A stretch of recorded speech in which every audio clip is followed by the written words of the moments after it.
제 달력의 7월 17일은 빨간색입니다. 제헌절이 18년 만에 다시 공휴일이 됐기 때문이죠. 그런데 여기에서 한 가지를 정확히 구분해야 합니다. 제헌절이 18년 동안 사라졌던 것은 아닙니다. 쉬는 날을 뜻하는 공휴일 표시만 빠져 있었고, 제헌절은 그동안에도 계속 대한민국의 국경일이었습니다. 저도 국경일이면 당연히 공휴일이라고 생각했습니다. 3.1절도 쉬고 광복절도 쉬고 한글날도 쉬니까요.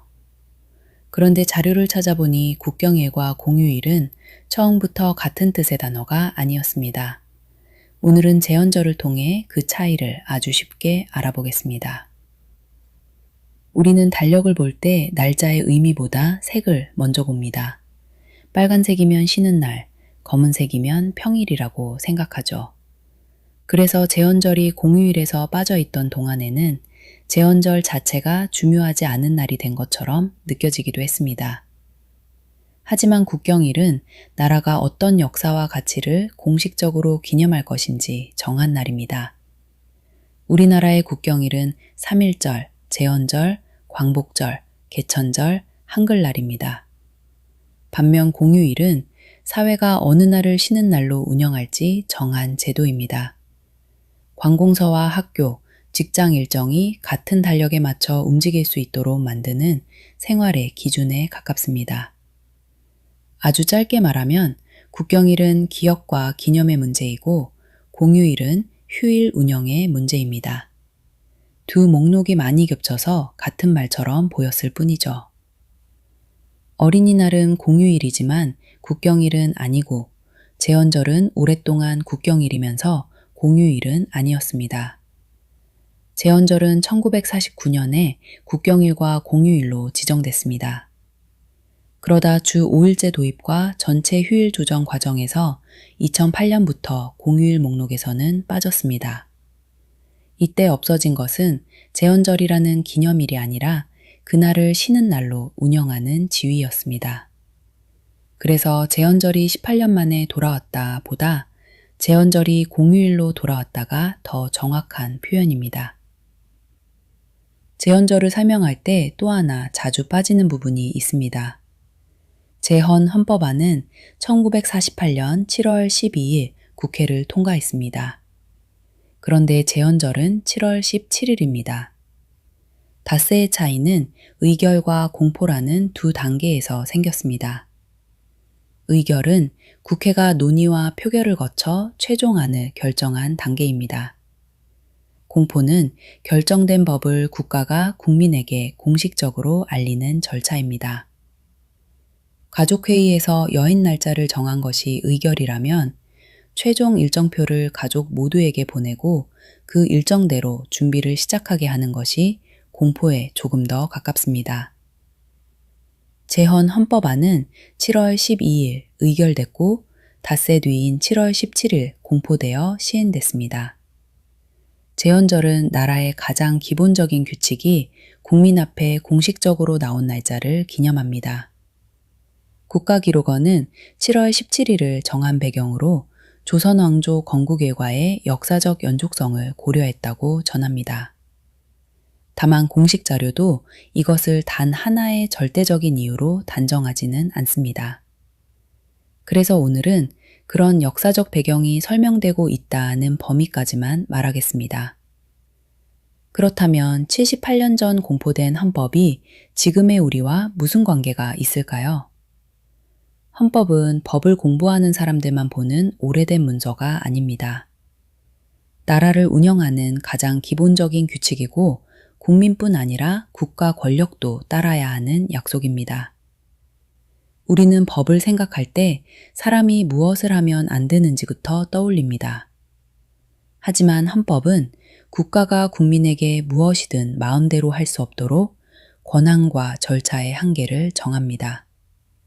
국가기관이 누군가의 자유를 제한하려면 법적 근거와 정해진 절차가 필요하고 국회가 만든 법률도 헌법의 기본 원칙을 넘어설 수 없습니다.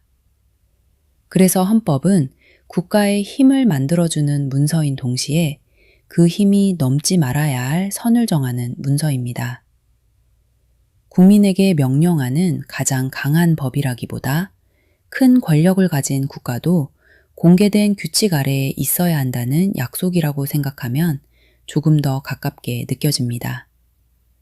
이 약속은 생활 속 여러 장면에 닿아 있습니다. 내 의견을 말했다는 이유만으로 국가가 함부로 처벌해서는 안 된다는 원칙, 누구나 교육받을 기회를 가져야 한다는 방향, 일하는 사람이 존엄을 가진 사람으로 존중받아야 한다는 기준이 헌법과 연결됩니다. 구체적인 내용은 법률과 제도에서 정하지만 그 제도가 향해야 할 큰 방향은 헌법이 제시합니다. 물론 헌법에 권리가 적혀 있다고 현실이 자동으로 완벽해지는 것은 아닙니다. 권리끼리 충돌할 수도 있고 구체적인 범위는 법률과 판례를 통해 판단해야 합니다. 헌법은 이미 완성된 현실의 설명서라기보다 현실이 계속 돌아보아야 할 기준에 가깝습니다. 2026년부터 제헌절은 다시 공휴일에 포함됐습니다.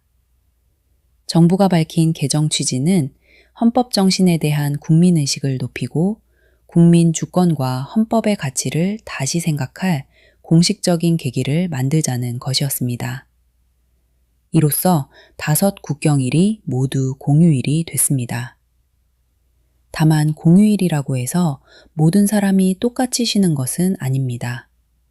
병원, 편의점, 운송, 돌봄과 서비스업처럼 공휴일에도 멈출 수 없는 일이 있고 사업장과 근무 형태에 따라 실제 휴무 방식도 다릅니다. 그래서 내일은 모두가 쉰다 보다는 제헌절이 국가 공휴일로 다시 지정됐다고 말하는 것이 정확합니다.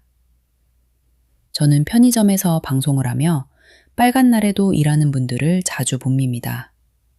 그래서 휴일의 의미를 말할 때 쉬는 사람의 기쁨만 이야기하고 싶지는 않습니다.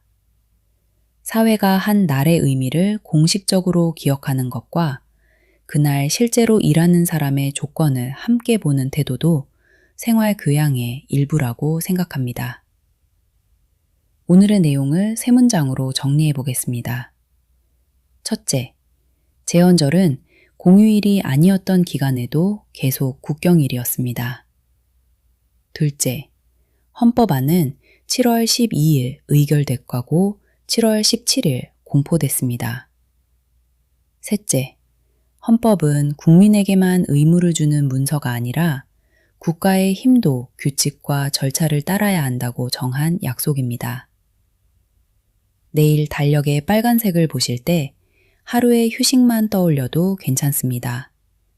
다만 그 색 뒤에 이런 의미도 있다는 것을 한번 생각해 보셨으면 좋겠습니다. 제헌절은 쉬기 때문에 중요한 날이 아니라 우리가 어떤 규칙과 권리 아래 살아가는지를 기억하는 날입니다. 여러분은 오늘 3가지 가운데 무엇이 가장 새로우셨나요? 제헌절이 계속 국경일이었다는 사실, 7월 12일과 17일의 차이, 헌법은 국가도 따라야 하는 약속이라는 설명 중 하나를 댓글로 남겨주세요. 오늘도 레코라운지의 수 라디오와 함께 해주셔서 고맙습니다. 편안한 밤 보내세요.